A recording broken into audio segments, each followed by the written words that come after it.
Tariq Ramadan, comme je le disais, bonsoir, merci de nous avoir fait cet honneur.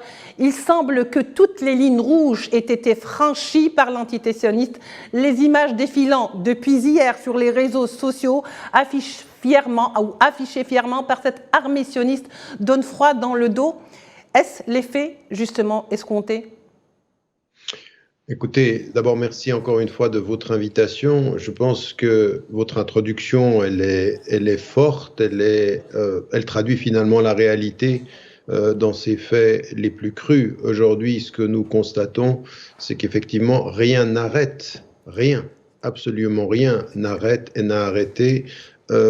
Est le comité de direction de la gestion de cette guerre autour de Netanyahou. Encore une fois, cet homme est un homme qui non seulement est un homme corrompu, mais c'est un homme d'extrême droite et qui est entouré par une droite qui est encore plus extrême que sa droite à lui. Et c'est effectivement une gestion folle à laquelle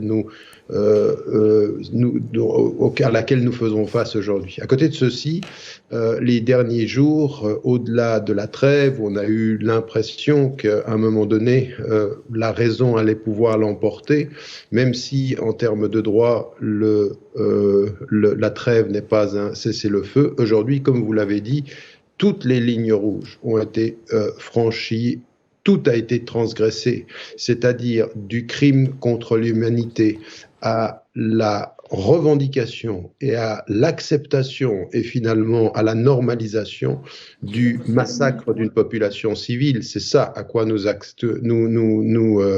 assistons aujourd'hui, avec encore une fois, puisqu'on vient de l'entendre, le soutien continu de l'ONU et encore une fois la complicité silencieuse de ceux qu'on appelle la communauté internationale, mais qui est en fait un petit groupe de dirigeants occidentaux qui ne sont pas ceux qui soutiennent Israël, mais dont on a l'impression, et aujourd'hui les masques tombent, que c'est Israël qui les tient au cou et qui les tient sans qu'ils ne puissent rien faire que d'accepter l'inacceptable.